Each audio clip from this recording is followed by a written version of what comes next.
Ellen, you want to talk about the book that? Oh, the One Straw Revolution. Oh, that's another one. Yeah.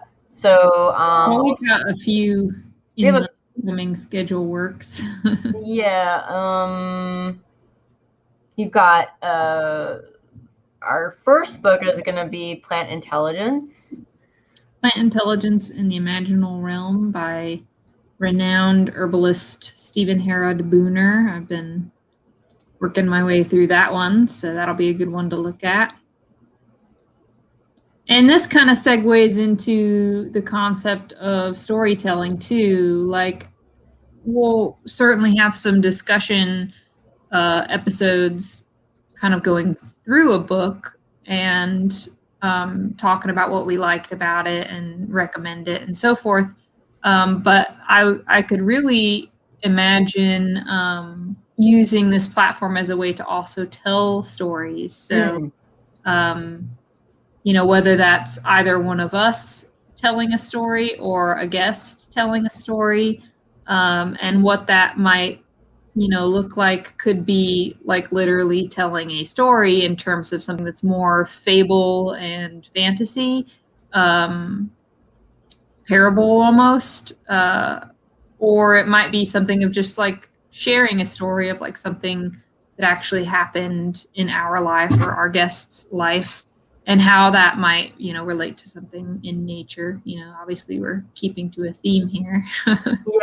Yeah, and then some just some chats, on some topics that we feel like is have a tie-in with our lives. We feel like is important to we're interested in chatting about, which we haven't quite discussed what those might be yet, but this is all like a rough, kind of more of a little rough outline, but we we do have some stuff sort of starting to pencil some stuff in. So, and then some of the herbalists that I've been talking to this year, they have land. They have, and we're like, well, wouldn't it be cool to come visit and and take a camera out there with them, and they can show us all their land, their plants, and like all this stuff. So it's one of the more COVID safe things we could do, although I still think we'd probably try to hit people up for that after this has died down, hopefully. But if we start pushing into later this year into next year and not a lot's changed, then we might see what we could at least do safely outdoors. But yeah, I mean, that would be super cool. Take the show on the road. Of you tuning in on things like YouTube, you'd actually get to see the video as we walk around area farms and do little tours. I think the tours would be hard to do with the audio. I would have to see how it sounded. So the farm tours might just be like, video only. But yeah, it's just something that if it translates to audio and it makes sense, I mean, I don't know. That's just something that I hadn't thought about until just right now. But it'll definitely be either way, it'll be out there. yeah, it'll be at least video. Like Sarah Jackson, I have an interview with her. She has like a bukus of land in Bat Cave.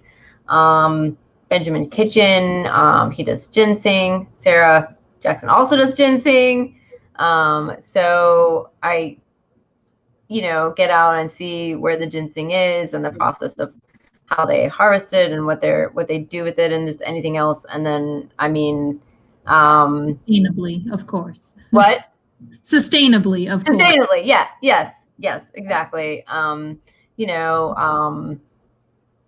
So just like I think it'd be great. And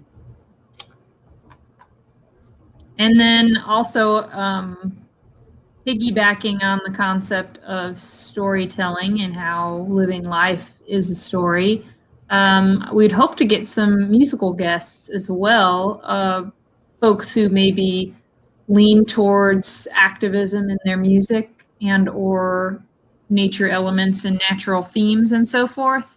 If we can get some people on who might play music in that sort of angle, that is another form of storytelling, so that would be very welcome. I've got a few in mind to be reaching out to, so if we get some yeses there, that will be very exciting and make for a little fun switch up to the talking. You'll get some singing instead.